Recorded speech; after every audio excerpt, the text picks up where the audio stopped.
ఈరోజు అనిరుద్ రెడ్డి కాంగ్రెస్ పార్టీ శాసనసభ్యుడు మతి చింత లేకుండా పిచ్చి పిచ్చిగా మాట్లాడుతున్నాడు. ఈయన శాసనసభ్యుడు అన్నాడు కూడా నాకు మనసు రావట్లేదు.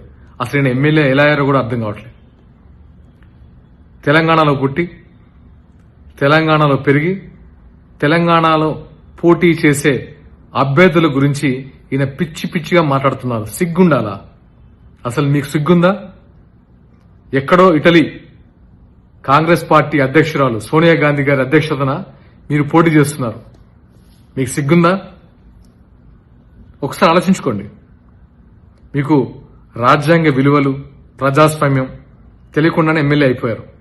ఎవరు ఎక్కడి నుంచి అయినా పోటీ చేయొచ్చు ఆ మాత్రం తెలియకుండా ఎమ్మెల్యే అయిపోయారు. మేము తెలంగాణలో 336 మందికి, బడుగు బలహీన వర్గాలు, అతి సామాన్యులకి, పోరాట స్ఫూర్తి ఉన్న వాళ్ళకి, హక్కుల కోసం పోరాడే వాళ్ళకి టికెట్లు ఇచ్చాం. మీరు ఎలాంటి వాళ్ళకి ఇచ్చారో మీకే తెలుసు. ఆర్థికంగా లేకపోయినా గుండె ధైర్యంతో పోరాడుతున్నారు జనసేన కార్యకర్తలు. ఇక్కడ పవన్ కళ్యాణ్ గురించి మాట్లాడే అర్హత నీకుందా? నీ జీవితంలో ఎప్పుడైనా నీ స్వంత మనీ తీసి నీ నియోజకవర్గ ప్రజలకు ఇచ్చావా? పవన్ కళ్యాణ్ గారు పదవిలో ఉన్నా లేకపోయినా సరే ఆయన స్వంత మనిని, కుటుంబాన్ని పక్కన పెట్టి సరి అందరికీ తన స్వంత కష్టాజితాన్ని పనిచేశారు ఎప్పుడో.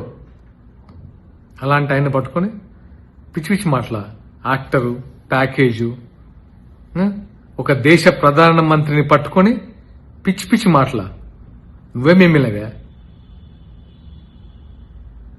నీకేదైతే ప్రజలు ఓటేసి గెలిపించారో వాళ్ళ అభివృద్ధి కోసం, వాళ్ళ సంక్షేమం కోసం పాటుపడు. అంతేగాని ఇలా పిచ్చి పిచ్చి మాటలు మాట్లాడి ఈ ఎమ్మెల్యేకి పదవికి ఉన్న గౌరవాన్ని తగ్గించరు. నీ వల్ల మిగతా ఎమ్మెల్యే కూడా చెడ్డ పేరు వస్తుంది. ఇక్కడ నుంచి ఇలాంటి మాటలు మాట్లాడితే ఇతర పార్టీలు కాదు, నీ పార్టీ వాళ్ళే హర్షించారు. గుర్తుపెట్టుకో మిస్టర్ అనిరుద్ రెడ్డి. నీ కార్యకర్తలు వచ్చి కొట్టేస్తారు ఇంట్లో నిన్ను.